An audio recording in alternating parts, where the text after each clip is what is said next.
Un saludo muy especial desde la Unión Colombiana para todos los hermanos y amigos que nos escuchan a través de este medio, de la internet, y que participan de esta escuela sabática que lleva por título Vislumbre del Reino. Tengamos en cuenta de que este título tiene algo muy importante, y vislumbre tiene un significado que es indicio o señal de que permite percibir una cosa sin verla claramente. Eso significa que es una vislumbre.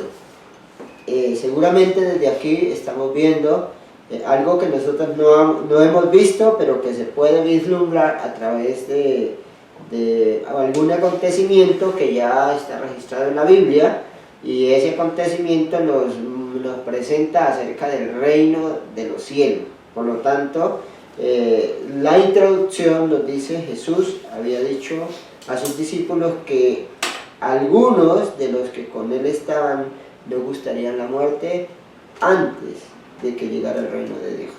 Pues seguramente algunos se preguntan cómo podría lograrse esto si los discípulos murieron. Pues hubo un acontecimiento muy importante, que es lo que vamos a tener dentro de la lección, y fue el acontecimiento de la transfiguración, donde el Señor Jesucristo ahora lleva a 3 de sus discípulos y estuvo orando, los dejó orando, acompañándolo en oración mientras él subió al monte, pero allá él se transfiguró, y apareció también, dice la Escritura, Moisés y Elías. Moisés, la representación de todas las personas que murieron en Cristo, pero que van a ser resucitadas al final cuando Cristo venga en su segunda venida. Pero Elías con una representación de todos los que no murieron, pero que van a estar vivos cuando venga Cristo, pero que en un abrir y cerrar de ojos serán transformados y seremos llevados al cielo.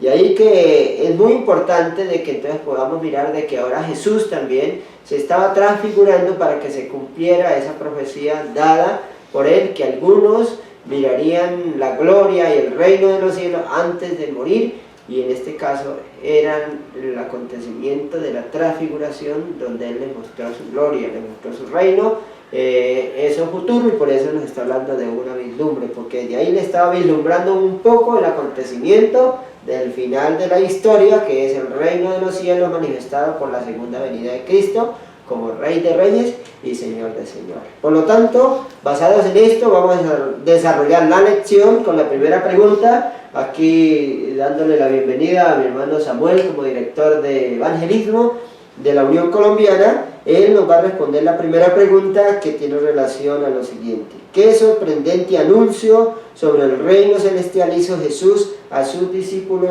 en una ocasión?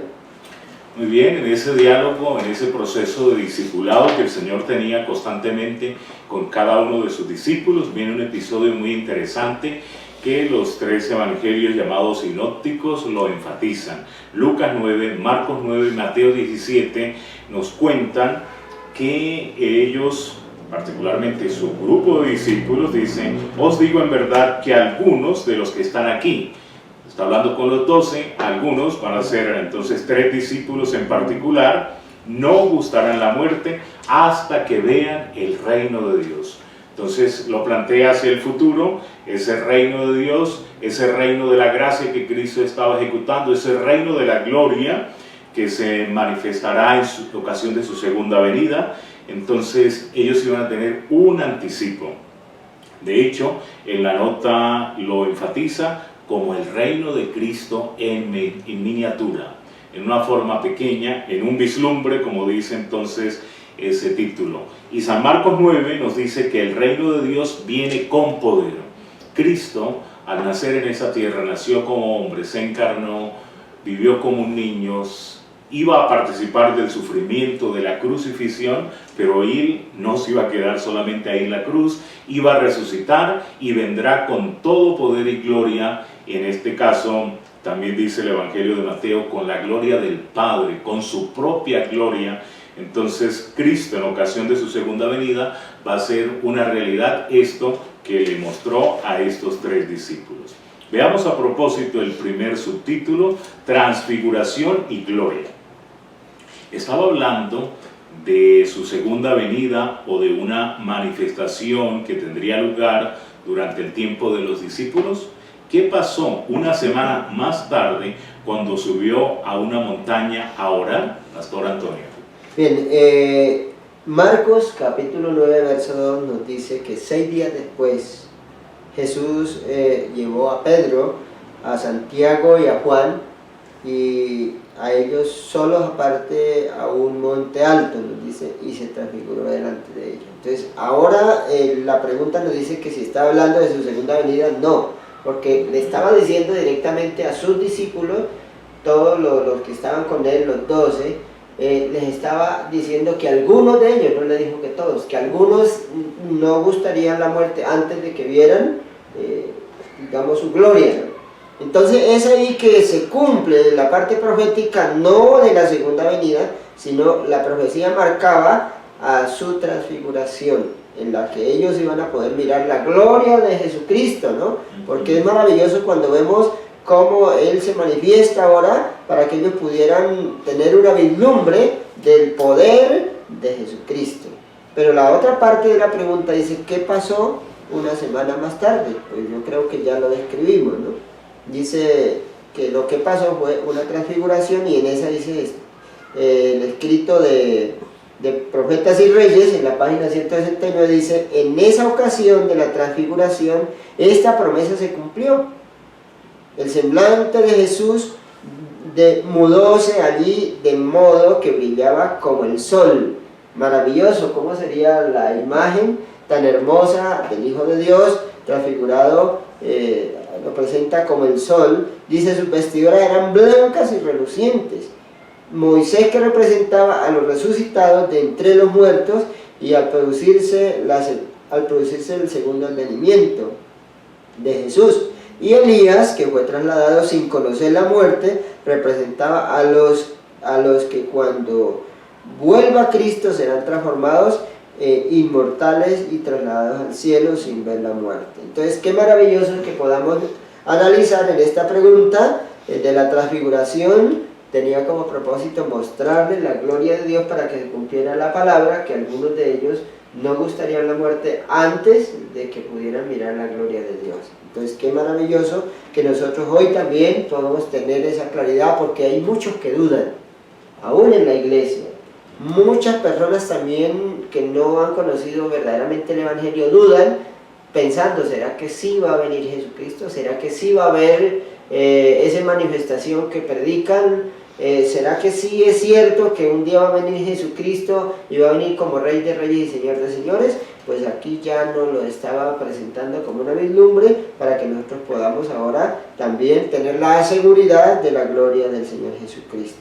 Mi hermano Samuel, la tercera pregunta, ¿qué sucedió cuando Jesús fue transfigurado y cómo lo describe el apóstol Juan en otra aparición gloriosa? Bueno, entonces vamos a notar que este momento va a exaltar la divinidad de Jesucristo que Él tenía, que Él conservaba, pero que había velado en su carne. Pero aquí va a emerger, va a salir esa deidad cuya característica en este caso es la gloria de Dios. Y por eso es que, digamos, Lucas 9:29 dice, mientras oraba, el Señor Jesús está en un tiempo de consagración, de oración. Él le dice a sus discípulos que también oren. Tristemente Lucas 9:32 dice que ellos dormían, pero a pesar de ese estado de sus discípulos, les va a llevar entonces para que estén orando, para que estén clamando, y al orar ellos iban a tener una visión de parte de Dios. O sea que en la medida en que nosotros nos consagramos al Señor, en la medida que tenemos esa espiritualidad como la oración, vamos a tener una visión clara del carácter de Dios. Describe ahí, su vestido se volvió blanco, resplandeciente, dice Lucas 9:29. El mismo Lucas, en su segundo tratado que le escribe a Teófilo, en Hechos 1:10, dice que también aparecieron unos ángeles con unas vestiduras blancas, lo cual representa que cuando la deidad se comunica, y si los ángeles tienen una gloria, cuánto más la gloria de Dios en este vestido blanco, en este rostro también muy resplandeciente, ¿no? Mateo 17:2 dice: y allá se transfiguró ante ellos, su rostro resplandeció como el sol y su vestido se volvió blanco como la luz. Vemos acá en estas dos expresiones como, en este prefijo sería un símil, una figura literaria donde hace una comparación. Y en ese mismo orden de ideas es que también San Juan, en el Apocalipsis 1:16 dice: su rostro era como el sol, cuando resplandece en toda su gloria. Entonces notamos toda esa manifestación tan importante de la deidad. Y el Señor está ahí orando, está haciendo una petición. La nota nos habla de varios elementos que tiene la petición: que ellos entendiesen que Él debía morir en la cruz, porque ellos estaban preocupados y que no creían que el Mesías fuese a sufrir y que fuese a morir, solamente lo querían ver un Mesías glorioso. Hablaba también que en sus ojos hubieran una visión espiritual. Ruega que ellos puedan presenciar una manifestación de su divinidad. Entonces, este acontecimiento nos recalca que Cristo es 100% divino, así como fue 100% humano, para que pueda Él ser nuestro Salvador. En la nota también aparece como la pluma inspirada nos muestra estas cualidades de la gloria de Dios. Esa gloria donde Cristo también quiere que estemos con Él, es esa oportunidad de que nosotros también seamos elevados para vivir con el Señor. Y es importante, como Él le dijo ahí a los discípulos, como les diría más tarde en el Getsemaní a estos tres mismos discípulos: hay que orar, hay que consagrarnos y tendremos una visión de la gloria de Dios. Además de la gloria, hay otro elemento aquí que es la voz de Dios. Y en esta cuarta pregunta dice: en esta escena extraordinaria, ¿quién apareció en gloria y habló con el Salvador? Pastor Antonio. Muy importante esta pregunta, y es: ¿quién habló? ¿Quién apareció en gloria y habló con el Salvador, ¿no? Entonces, aparte de que la voz de Dios dijo: este es mi Hijo amado y quien tengo complacencia, entonces apareció Moisés y apareció Elías. Pero ya no aparecen en un sentido humano, en figura humana sí, pero en una parte gloriosa, digámoslo así. Yo creo que esto es muy importante que nosotros pensemos. Para muchos escépticos y personas incrédulas que dudan acerca de la resurrección, nos da una gran enseñanza, porque aquí hay dos personajes que vivieron en la tierra.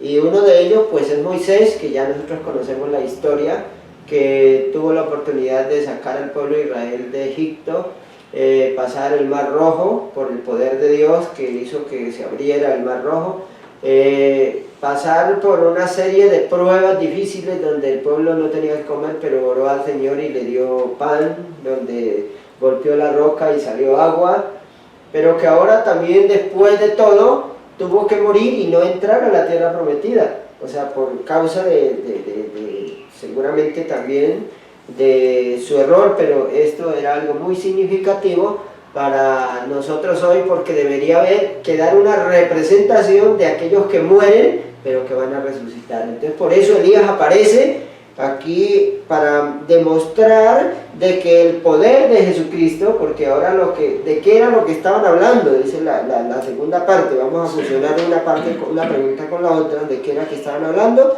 Dice que Lucas dice que aparecieron en majestad y hablaban de la partida de Jesús. O sea, estaban hablando de que Jesús iba a partir, pero para que partiera, dice que estaba por cumplir en Jerusalén. ¿Qué era lo que se iba a cumplir? Iba a morir en la cruz. Además de que lo iban a maltratar, iba a morir, pero también iba a resucitar de los muertos. Y como iba a resucitar de los muertos, entonces tenía que subir al cielo. De esto estaban hablando Moisés y Elías y el Señor Jesús allá en la transfiguración. Pero esto nos lleva a mirar como tan importante que era la muerte de Cristo para la humanidad, porque era el único medio, porque el Señor Jesús dice: yo soy la resurrección y la vida. O sea, si no hubiera existido Cristo y si no hubiera muerto por el pecador, si Él no hubiera podido vencer la muerte con la resurrección, no hubiese habido oportunidad para nosotros que tuviéramos la resurrección. Pero esto nos enseña también, o da una enseñanza a los mismos saduceos, que ellos no creían que se podía resucitar, no creían en la resurrección, y hoy muchas personas también creen, dice que el fin de toda persona es la muerte y que eso acaba allí, pero nosotros tenemos que tener muy claro que no acaba allí. La vida del hombre en la muerte es el proceso de pasar ahora a estar muerto, pero luego a resucitar, una para recibir la vida eterna, para ir en gloria, o también para recibir la condenación, porque va a resucitar también para recibir la condenación. Por eso bienaventurado y santo dicen los que tienen parte en la primera resurrección, porque la segunda muerte ya no tiene poder sobre ellos, dice Apocalipsis. Entonces por eso es muy importante en esta pregunta que nosotros miremos de que entonces ahora aparece también Elías, que Elías también vivió en la tierra, ¿no? Vivió, ya sabemos que fue un hombre de Dios, un profeta que tuvo la oportunidad de andar con Dios, pero anduvo rectamente con Dios, que también Dios lo llevó sin que conociera la muerte. Pareciera ser que recalca la segunda pregunta, vuelve y se retoma, pero ¿por qué? Yo me hacía la pregunta, ¿por qué se vuelve a retomar como lo mismo? Pues simplemente porque ahora debemos profundizar de que Elías ahora es el que nos está dando una enseñanza para nosotros, los que vivimos en el último tiempo, la fidelidad que debemos tener, de tal manera que como somos fieles y dependemos de Dios y vivimos en esa relación con el Señor, ahora cuando venga el Señor no permitirá que hayamos conocido la muerte, y sino que ahora podemos tener la oportunidad de presenciar su segunda venida, y sin conocer la muerte seremos transformados, dice Pablo, en un abrir y cerrar de ojos, para irnos con Él en gloria. Es un evento muy maravilloso. Ahí está el caso de Eliseo, ¿no? Eliseo estaba con Elías y él tuvo la oportunidad de mirar a Elías cuando se iba trasladando en un carro de fuego, dice la Biblia, y yo me imagino que Eliseo, para él fue algo muy maravilloso mirar el poder de Dios, cómo podía levantar de entre los humanos a un ser humano y llevárselo al cielo. Y eso para nosotros es muy importante que lo tengamos en cuenta, porque muchos creen o no creen que eso va a ocurrir. Y nosotros debemos tener esa plena seguridad de que un día Cristo vendrá, y dice la Biblia que sus santos ángeles vendrán a recoger a todos los santos de los 4 ángulos de la tierra. Entonces por eso debemos prepararnos, porque lo que hizo que fuera trasladado Elías fue su santidad, fue la vivencia, la unidad con Cristo, fue su santidad que Él se propuso como humano en unión con el poder divino que venía de Dios, a vivir en obediencia a su Padre Celestial, y eso hizo que fuera trasladado sin ver la muerte. Por lo tanto, es muy importante que miremos la quinta pregunta, hermano Samuel. ¿Qué otra manifestación extraordinaria ocurrió cuando estaba hablando con Moisés y Elías? ¿Qué efecto tuvo en los discípulos?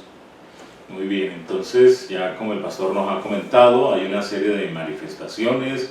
Está la gloria, está la luz, el resplandor, una serie de imágenes, algo visible, pero ahora va a entrar otro elemento audible, pues una voz va a demostrar que es más importante que una imagen, y de esta forma notamos que era la voz de Dios. Mientras él aún hablaba, una nube luminosa los cubrió y una voz desde la nube.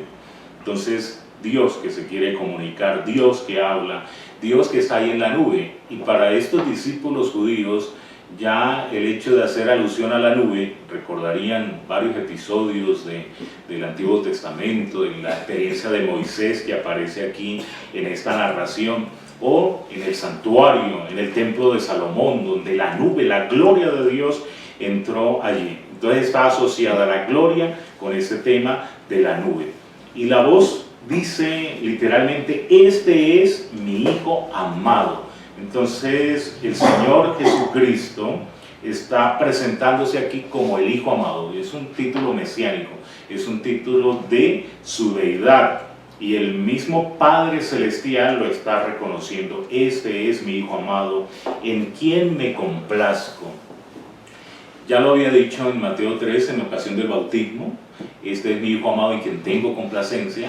Jesús está ya en la etapa final de su ministerio y el Padre mismo está diciendo: en Él me complazco. Él ha sido obediente, Él ha sido fiel. Y qué importante este mensaje también para nosotros, escucharlo. Y hay otra parte de los evangelios que dicen: y obedecerle. Entonces, a Cristo hay que escucharlo, a Cristo hay que obedecerlo. Así como fue importante el mensaje de Moisés, la ley, la Torá, el Pentateuco, así como fue importante el mensaje de Elías, los profetas, este grande profeta, la centralidad de la Biblia está en la persona de Cristo. Moisés habló de ese plan de redención, habló de Cristo. Elías, los profetas hablaron de Cristo, y por eso hay que escuchar a Cristo y hay que obedecer a Cristo y experimentar esa bendición. En ocasión de su segunda venida, así como Cristo está con este Padre que le está hablando, que dice: es mi Hijo amado, el Padre también lo va a acompañar en su segunda venida. Dice Mateo 16, 27, viene en la gloria del Padre. Esta escena de la nube, Apocalipsis 1:7, dice: he aquí que viene en las nubes y todo ojo le verá. Por lo tanto, este episodio es un anticipo, es un vislumbre del reino de Dios, es el reino de Cristo en miniatura. Nos está presentando que la segunda venida de Cristo está muy cerca y que hemos de estar preparados, como debían estar estos discípulos, también nosotros. Estamos preparados para ese acontecimiento, que cada uno responda en su corazón. La última parte, fe en el reino venidero. Después de este maravilloso evento, ¿qué instrucciones dio Jesús a los 3 discípulos? ¿Por qué no se debió mencionar sino hasta después de su resurrección? Pastor Martínez. Bueno, entonces la instrucción que reciben los discípulos después, recordemos que ellos estaban postrados, llenos de asombro, y no quisieron levantar la mirada porque se llenaron de temor.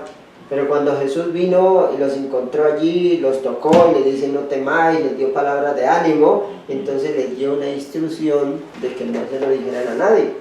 Sí. ¿Sí? Entonces es importante analizar que el subtítulo dice: fe en el reino venidero. La otra parte de la pregunta dice: ¿por qué no debían mencionar sino hasta después de la resurrección? Hay dos partes importantes que se debe tener en cuenta aquí.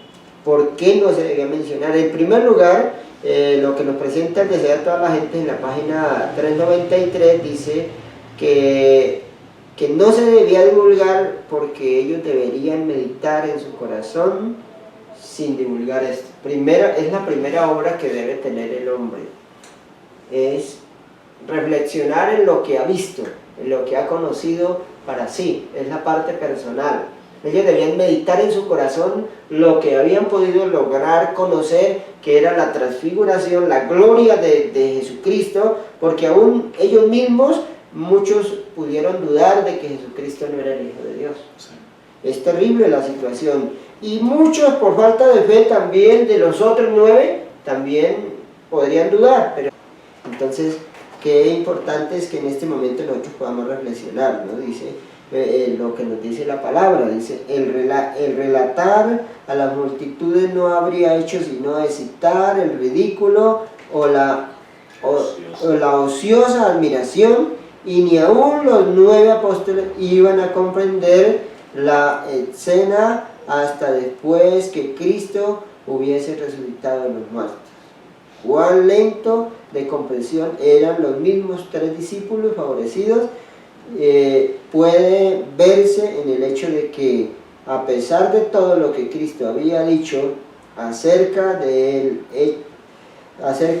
lo que le esperaba, se preguntaban entre sí qué significaba el resucitar de entre los muertos. Sin embargo, no pidieron explicación a eso. Entonces mira bien que los mismos 3 discípulos, ellos habían dudado las palabras de Jesús, y por eso aquí está hablando de fe. La obra de fe no significa mirar un acontecimiento, que lo miremos. La obra de fe significa que uno pueda confiar a la palabra de Dios. En este caso, Jesús les había dicho que él iba a morir y que iba a resucitar, y ellos debían haberlo creído, pero ellos dudaban. Y entonces por eso lo que se presenta en la palabra, que no era beneficioso de que ellos lo anunciaran, porque aún así pues no irían a creer por la fe. O sea, deberían experimentar la fe, entre tanto de que las palabras de Cristo fueran creídas, entre tanto de que Él manifestara y se cumpliera la profecía. Hoy también nosotros tenemos muchas profecías anunciadas para el fin del tiempo, pero ¿cuántos de nosotros esperamos diciendo, si se cumplen, creemos?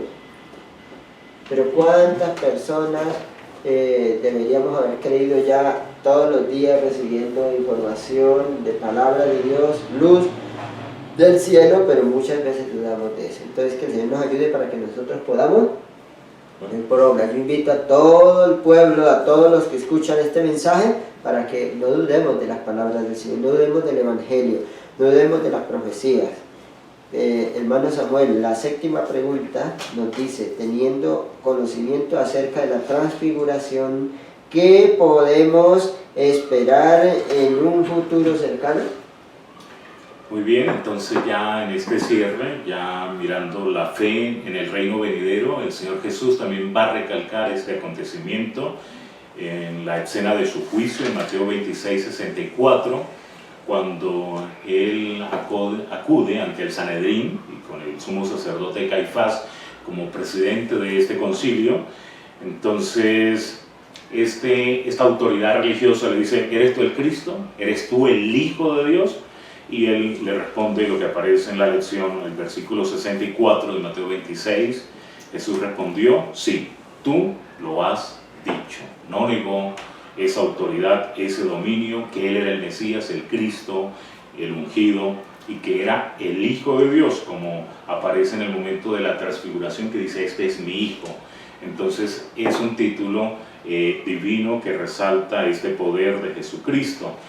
Y le profetiza entonces Jesús a Caifás, además, os digo que en el futuro, el reino de Dios, apenas en esta lección, vemos unas vislumbres, pero en ocasión de su segunda venida de Cristo, el reino será establecido completamente. En el futuro veréis al Hijo del Hombre sentado a la diestra del Todopoderoso, un lugar de autoridad, un lugar de dominio, y que viene en las nubes del cielo. Otra vez la alusión al tema de la nube, que está en la transfiguración, aparece acá para hablarnos de su segunda venida. El apóstol Pablo, escribiéndole al joven apóstol Timoteo, en 2 Timoteo 4:1, él le dice, y como que le hace un llamado, un apelo muy profundo, ante Dios y el Señor Jesucristo, que ha de juzgar a los vivos y a los muertos en su manifestación y en su reino. Ese era el encargo. Cristo va a cumplir entonces, y la deidad, una misión de juicio. Sabemos que hay un juicio de investigación de cada una de nuestras vidas, según la profecía de Daniel 8:14, y que habrá también un juicio definitivo, que también lo plantea Apocalipsis y habla de un trono blanco. Entonces los vivos y los muertos, y aquí habla de ese momento final, en su manifestación, cuando Cristo se manifieste así como en el monte de la transfiguración, ahora con toda su gloria, con todo su poder, en su segunda venida, ahí está entonces su reino.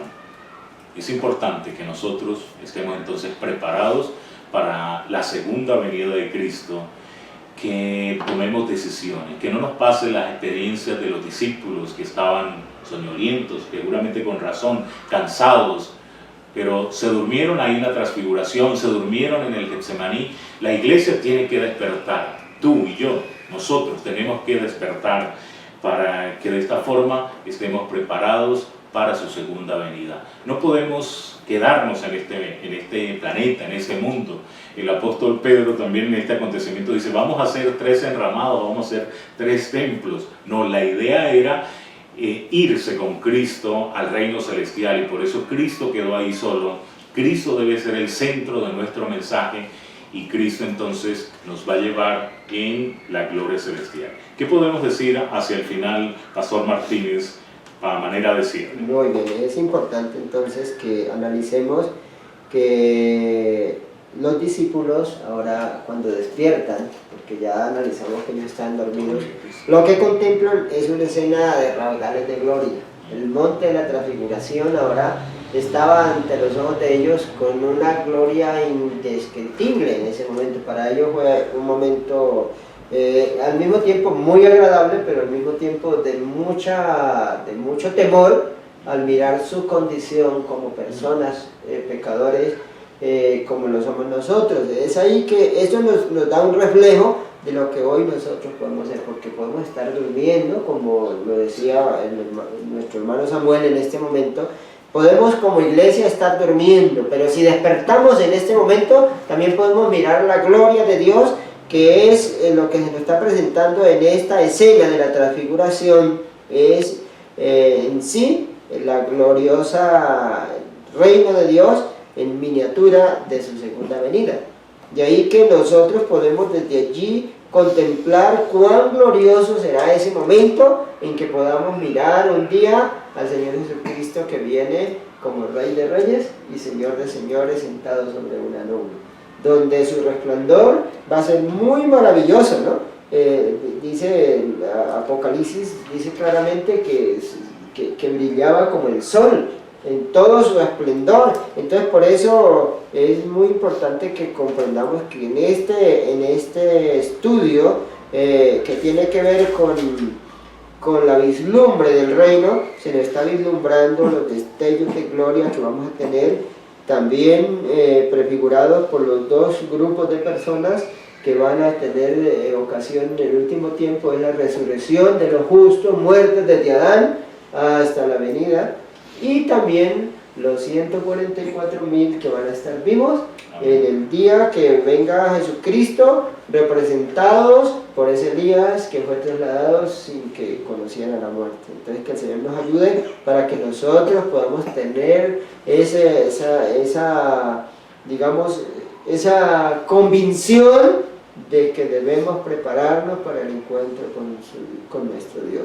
Prepárate para el encuentro con tu Dios, es la expresión de la palabra de Dios. Que el Señor les bendiga, y vamos a hacer una palabra de oración para que el Señor nos dé bendición y bendiga a todos los que escuchan este mensaje.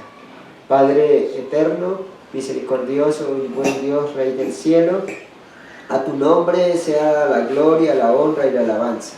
Señor, nos presentamos delante de ti para darte gracias por la oportunidad que nos diste de estudiar esta lección de escuela sabática, también para expresar nuestros pensamientos. Esperamos de que tú coloques tu palabra en cada uno de los que escuchan el mensaje, para que podamos también poner por obra esta enseñanza, que podamos por fe contemplar esa gloriosa evento que va a ocurrir en el final del tiempo, que estamos en ese tiempo en el que a cualquier momento podemos presenciar esa maravillosa venida de nuestro Señor Jesucristo. Prepara nuestros corazones, pero también alcanza los corazones que escuchan este mensaje, para que ellos puedan también tomar la decisión de prepararse, de entregarse a ti, oh Señor Jesucristo, para poder obtener el reino de los cielos. Te rogamos tu bendición y tu gracia en el nombre de nuestro Señor Jesús, quien vive y reina por los siglos de los siglos. Amén. Amén. Damos muchas gracias a todos los oyentes y los que nos miran a través de la internet. También damos gracias a nuestro hermano Yair como director de multimedia, y esperamos de que todos los que escuchan este mensaje puedan recibirlo para la gloria de Dios. Que el Señor les bendiga, y hasta una próxima oportunidad.